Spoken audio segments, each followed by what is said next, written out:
Pada pukul 3 dini hari, di bawah langit gelap Laut Tengah, waktu seakan membeku. Angin hanya membawa suara ombak dan bisikan senyap dari pangkalan angkatan laut yang tak menyadari ajal mendekat. Tidak ada sirine, tidak ada peringatan. Hanya sekejap kemudian, langit di atas Teluk Haifa diterangi oleh cahaya putih oranye yang tak memberi kesempatan untuk bertanya. Rudal-rudal melesat dalam keheningan, menghantam dengan presisi yang dingin dan nyaris tanpa celah. Itu bukan ledakan biasa. Itu adalah pesan. Dan pagi itu, Israel tidak bangun dengan berita mereka. Bangun dengan keheningan yang aneh, kehilangan 1.000 tentaranya hanya dalam hitungan detik. Pangkalan angkatan laut yang selama ini dianggap tak tertembus, kini rata dengan tanah. Banyak yang menyebutnya sebagai serangan hantu. Tapi bagi keluarga korban, ini bukan lagi metafora.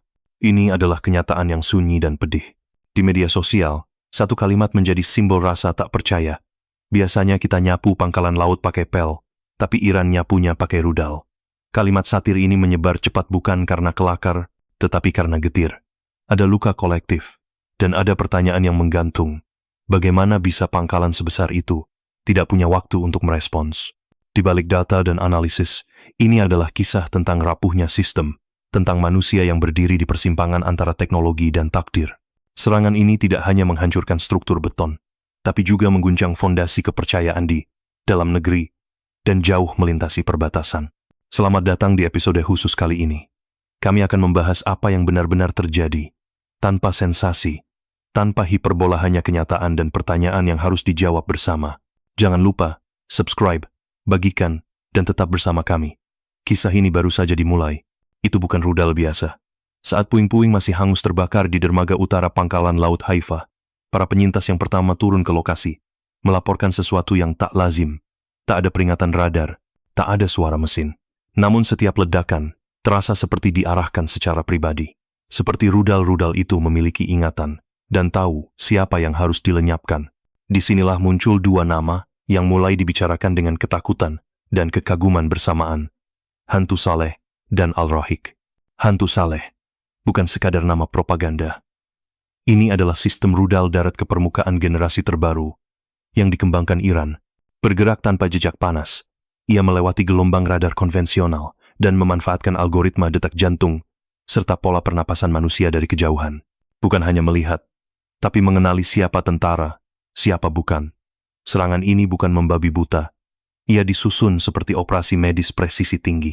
Di balik itu, sistem Al-Rahik berfungsi sebagai otak dalam memilih sasaran, menggabungkan biometrik jarak jauh, dan peringkat ancaman berbasis data militer. Sistem ini mampu menentukan siapa yang tidur, siapa yang berjaga, bahkan siapa yang membawa senjata, dan siapa yang tidak. Seorang analis menyebutnya dengan nada sinis. Lebih sopan dari serangan Israel ke Gaza, kalimat itu bukan ejekan, tapi sindiran pahit atas standar ganda dalam peperangan modern. Mayat-mayat ditemukan masih mengenakan piyama. Beberapa tangan masih menggenggam ponsel. Tidak ada waktu untuk siap siaga. Serangan itu tidak hanya membunuh, tetapi mempermalukan sistem deteksi canggih yang selama ini dibanggakan. Dalam senyap malam, teknologi bukan sekadar alat, tapi menjadi pesan bahwa keunggulan bukan lagi soal jumlah melainkan tentang siapa yang lebih cepat mengenali denyut hidup terakhir. Pagi itu, markas militer Israel tidak mengeluarkan pernyataan. Tidak ada jumpa pers, tidak ada pengumuman darurat. Hanya satu kalimat pendek dari juru bicara militer. Ini adalah insiden serius. Kami sedang melakukan evaluasi. Tapi di belakang kalimat itu, tampak jelas ketegangan yang menembus layar kaca dan keheningan, yang lebih banyak bicara ketimbang 1.000 kata. Di Haifa, bendera diturunkan setengah tiang. Keluarga-keluarga menunggu kabar yang tidak pernah mereka minta. Di media sosial, muncul gelombang perdebatan. Sebagian marah, sebagian terdiam. Di sisi lain, internet di Iran dibanjiri komentar sarkastik reuni angkatan di neraka.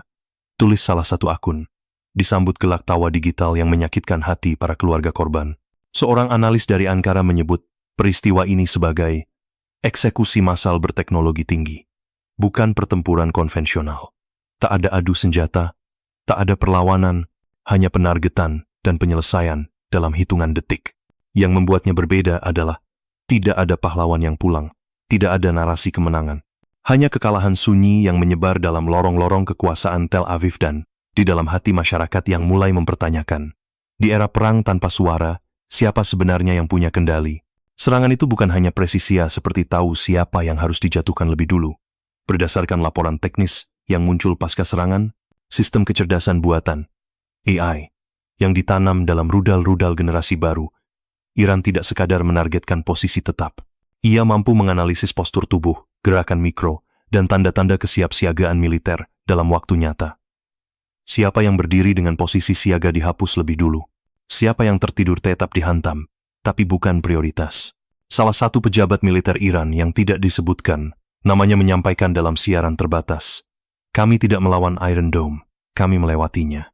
Kalimat itu dengan cepat menyebar dan menjadi bahan perdebatan, bukan hanya soal teknologi, tapi soal perubahan wajah peperangan itu sendiri. Dari kekuatan brute force menjadi pemrograman algoritma. Di media sosial, analogi pun bermunculan dari yang lucu hingga yang menohok. Israel baru buka payung. Iran sudah selesai hujan dan ganti baju. Di forum-forum internasional, muncul perbandingan tajam. Teknologi penargetan Iran disebut seperti GPS, sementara sistem pertahanan lawannya dianalogikan sebagai dahi bocor lambat dan tak bisa membaca arah serangan. Pangkalan Haifa kini menjadi saksi bisu dari kekuatan destruktif yang lahir, bukan dari jumlah pasukan, tapi dari kecepatan komputasi dan presisi data. Dunia menyaksikan bahwa yang mengendalikan medan perang esok hari bukan hanya jenderal di lapangan, tapi juga baris-baris kode di laboratorium. Haifa, pukul 3:06 dini hari.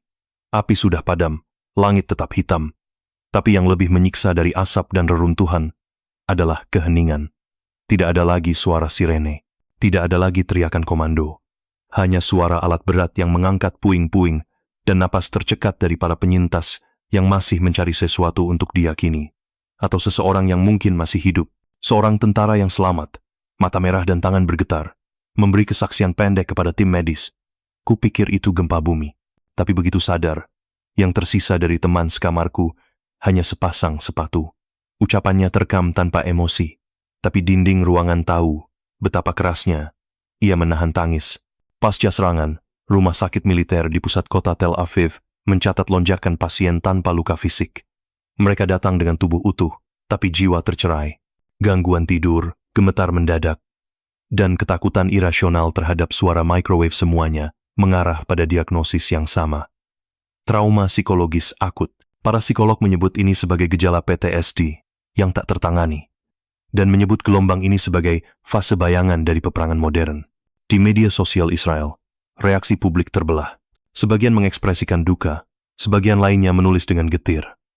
Iron Dome, kita kayak bungkus gorengan, gampang ditembus dan diam saja. Sindiran ini bukan sekadar ekspresi frustrasi, melainkan refleksi, rasa kehilangan kepercayaan terhadap sistem yang seharusnya melindungi mereka. Bagi pemerintah, pilihan menjadi semakin sulit. Membalas dengan kekuatan penuh berarti membuka babak eskalasi baru yang bisa merusak citra internasional. Tapi tetap diam berarti memperdalam jurang ketidakpercayaan masyarakat sendiri. Para pemimpin militer dan politik menghadapi dilema eksistensial, menjaga wibawa di luar negeri, atau menjaga harapan di dalam negeri. Sementara itu, keluarga-keluarga korban masih menanti informasi. Sebagian menolak keluar rumah, sebagian lain mengirimkan foto-foto terakhir ke media, berharap ada yang mengenali atau sekadar mengingat. Dalam lanskap yang hancur ini, trauma tidak hanya berada di garis depan. Ia menyusup ke dapur, ke kamar mandi, ke layar ponsel. Perang tidak selesai saat senjata berhenti. Ia berubah bentuk, menjadi sunyi, lalu menjalar ke dalam. Beberapa jam setelah debu di pangkalan Haifa belum sepenuhnya reda, dunia diplomasi mulai bergerak. Tapi bukan dalam bentuk kecaman seperti yang biasa terjadi. Kali ini, reaksi global lebih dingin, lebih tenang dan justru lebih mengejutkan. Iran akhirnya mengeluarkan pernyataan resmi dari Teheran. Ini bukan deklarasi perang. Ini adalah kemenangan teknologi dan moral. Kami tahu kalian di mana. Kami tidak perlu izin untuk menghentikan bahaya.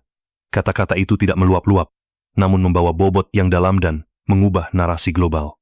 Presiden Iran muncul dalam siaran nasional, mengenakan seragam sederhana dan berbicara tanpa naskah. Dalam kalimat yang penuh makna, ia menyatakan, "Kami tidak mencari konflik. Tapi jika dihina, kami akan membalas dengan kecanggihan, bukan kekacauan." Dunia pun terdiam. Di Moskwa, pemerintah Rusia menyebut serangan itu sebagai tindakan militer sah dalam ruang pertahanan strategis. Tiongkok menanggapi dengan frasa diplomatik serupa, sebuah manuver presisi yang menunjukkan keunggulan teknologi kawasan. Sementara itu, Washington tetap bungkam. Tidak ada konferensi pers, tidak ada tweet resmi. Sebuah diam yang penuh arti dan mungkin penuh pertimbangan. Negara-negara Arab, meskipun terpecah dalam banyak isu, secara tidak langsung menunjukkan simpati. Beberapa pengamat mencatat pengiriman karangan bunga diplomatik dari Kuwait dan Lebanon ke kedutaan Iran. Di media sosial, tagar, "Lanjutkan bro" menjadi viral di Mesir, dan Al Jazair setengah gurauan, setengah sinyal bahwa ada kepuasan diam-diam atas pukulan telak terhadap kekuatan yang selama ini dianggap tak tersentuh. Di TikTok dan YouTube, video serangan yang diunggah dari berbagai sudut terlihat nyaris sempurna, tanpa guncangan kamera, tanpa reaksi berlebihan, hanya ledakan, lalu senyap. Komentar terbanyak di bawahnya adalah, "Nonton ulang 5 kali. Clean banget bro." Dunia tidak hanya menyaksikan serangan, dunia menyaksikan pergeseran dari kekuatan senjata menuju supremasi sistem, dari dominasi fisik menuju dominasi sinyal, dan dari perang yang bising menuju diplomasi yang dibungkus dalam keheningan berteknologi tinggi. Sampai hari ini, belum ada satu rudal balasan pun yang diluncurkan dari pihak Israel. Tapi di Yerusalem, cetakan marmer mulai berdatangan 1000 batu nisan dalam diam, masing-masing untuk satu nama, satu wajah, satu kehidupan yang tak pernah sempat berpamitan. Dalam sunyi yang menggantung, Israel tidak hanya mencari jawaban, tapi juga mencari kembali pijakan atas apa yang disebut kekebalan. Dari Teheran, pesan dikirim bukan lewat ancaman, tapi melalui ketenangan yang dingin. "Rudal kami tidak menembak asal. Kami tahu siapa bersalah, dan siapa memilih diam saat kebenaran diinjak." Pernyataan itu mengunci narasi, bahwa ini bukan semata pertunjukan kekuatan, melainkan pelajaran tentang perhitungan dan tentang dendam yang terprogram.